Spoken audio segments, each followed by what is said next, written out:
Atėjom legendiniu vasario čeburėku. Sausas prieik, man čaksėt net pradėjo, bet man žmonės prieika. Ar žinote, šaltą žiemos dieną apkabina ir sušildo geriausiai? Taip, atsakymas teisingas, tai čeburėkas. Taigi, ragausime Panevėžio vasario čeburėkus, daug žmonių prašė, kad juos paragaučiau. Matome, yra gan užtektinai. Keista, kad nebuvo nei vieno čeburėko su sūriu. Dabar paragausim mini čeburėko.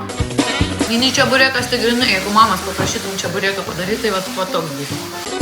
Mano įvertinimas toks. Nepamenu kainas, apie 2 kažkas buvo. Galiu pasakyti, gero, sėkmingo čeburėko formulė yra tai, kad jis turi būti iškeptas būtent tau va tą akimirką ir tu turi jį karštą valgyti. Šiuo atveju to nebuvo, čeburėkai buvo jau iškepti. Dėl šių čeburėkų tikrai nevažiuočiau į tą vietą. Nesakysiu savo prastą vertinimą, nes tiesiog nenoriu. Nu, ne man.